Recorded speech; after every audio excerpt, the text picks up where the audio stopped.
Bonjour, je m'appelle Jean-Philippe et aujourd'hui je fais une petite vidéo pour vous partager comment je suis devenu chrétien. J'ai 25 ans et je suis né à Saint-Apollinaire dans la région de Lobinière. On pourrait dire que j'ai eu une enfance très facile. J'ai été dans une famille qui était non chrétienne, mais ma mère m'a donné tous les sacrements, en fait le baptême, la communion, la confirmation, dans l'objectif qu'un jour je me marie. Mais pour nous, dans notre famille, les sujets de Dieu, tout ça, c'était vraiment laissé de côté, on n'en parlait pas beaucoup. Pourquoi j'ai eu une enfance facile, en fait, c'est que j'ai pas manqué d'amour. Mon père et ma mère ont toujours été là pour m'encadrer dans les sports, à l'école. Et j'ai remarqué aussi qu'à l'école, j'étais doué aussi. J'avais un talent à l'école, dans les sports. Donc, c'était assez facile pour moi de vivre aussi. Financièrement, mes parents, ça allait bien, on était aisés, on avait tout ce qu'il fallait pour être bien, en fait. Alors, à l'âge de 15 ans, c'est là que j'ai senti tout plein de questions philosophiques en moi. J'étais habité par des grandes questions du type « Qui je suis? Qu'est-ce que je fais ici? D'où je viens? Et où je m'en vais? » Et la question de la mort, en particulier, était pour moi quelque chose qui résonnait plus que les autres. Je me disais, si on meurt puis il n'y a rien après, à quoi ça sert de vivre ici? À quoi ça sert d'exister? À quoi ça sert d'avoir un travail, d'étudier, d'avoir une vie de famille? C'est quoi le but de tout ça si on meurt puis il n'y a rien après? Pour répondre à cette question-là, je me suis dit, je vais me tourner vers la philosophie. Et je me suis mis à lire, en fait, du Camus, du Sartre, du Émile Cioran, du Michel Onfray, du Nietzsche. Et plus que je lisais de la philosophie absurde, plus que je réalisais que c'était très dépressif, parce que d'une certaine façon, d'être inutile ici, c'est un peu plate, là. De savoir qu'on est considéré comme juste un tas de matière dans l'univers qui sert absolument à rien, je me disais, c'est pas vraiment réconfortant.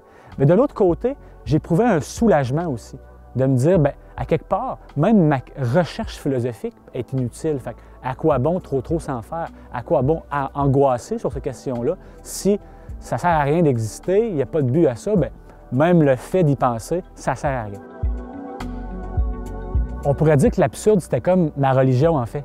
Ça me permettait de m'évader, mais de l'autre côté, je sentais que ça me détachait de mes racines profondes humaines.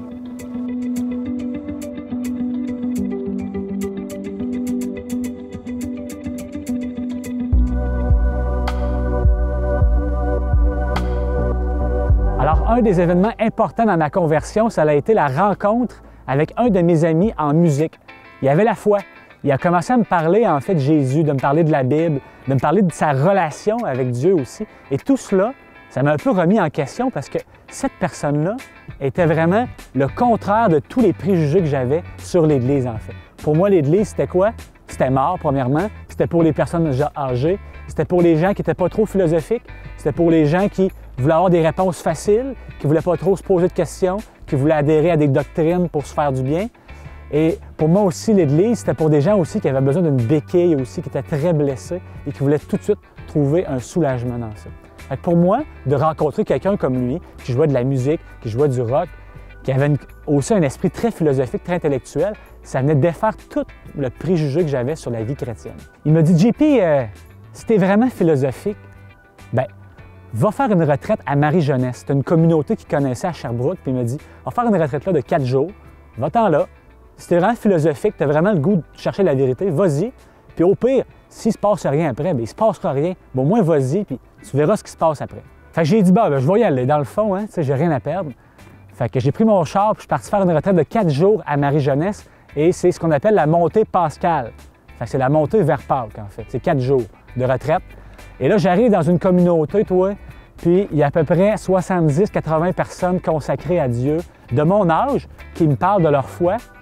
Et ce qui m'a vraiment impressionné, en fait, c'est de voir que ces gens-là étaient vraiment heureux, mais que leur foi n'était pas juste quelque chose au niveau émotionnel, mais quelque chose aussi de très rationnel aussi, de quelque chose qui était très réfléchi, très philosophique. Et ça m'a remis encore une fois en question par rapport à tout ce que je pensais de l'Église, en fait. Alors, à force de parler avec les frères et sœurs de la communauté, j'ai réalisé que mes préjugés n'étaient pas vraiment vrais envers la foi.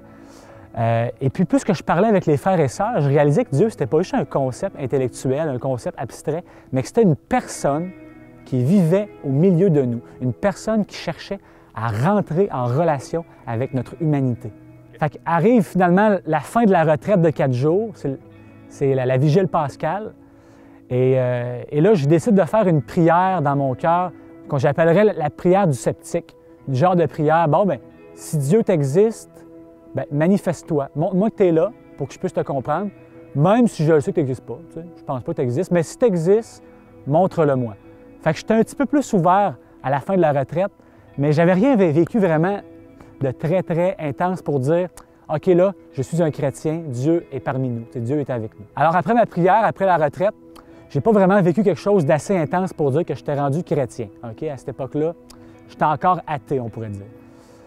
Et en revenant de la retraite, j'ai eu le désir dans mon cœur de retourner à l'Église, de venir voir des gens qui croient, de mieux comprendre aussi le message chrétien, parce que je me disais, ça fait quand même 2000 ans, il y a quand même 2000 ans d'histoire dans l'héritage chrétien, ça serait le fun quand même de comprendre un peu plus c'est quoi.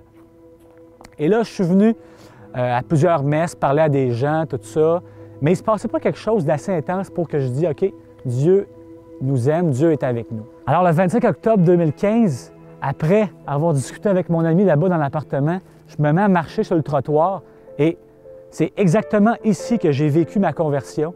J'ai senti une présence en moi d'amour qui est venue m'habiter, une présence qui n'était pas moi, qui était un autre en moi, mais qui m'aimait infiniment. Et c'est là que je me suis mis à genoux. Je ne sais pas s'il y avait du monde, là, mais je me suis mis à genoux. Je me suis mis à pleurer, j'étais tellement bien. Et j'ai vraiment senti que j'étais en train de vivre un moment d'éternité, que le Seigneur me disait « Regarde comment je peux te rendre heureux.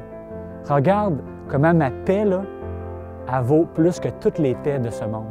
Que ma paix, là, elle est pour l'éternité. » Et c'est ce que j'ai senti ici, c'est que le Seigneur m'a montré qu'avec lui, la paix, la joie est là pour l'éternité. Il est là pour l'éternité avec moi et qui m'aime pour tout ce que je suis. Saint Paul nous dit, le Christ m'a aimé et il s'est livré pour moi. Et ce soir-là, j'ai vraiment senti que Dieu s'est livré pour moi dans cet amour-là.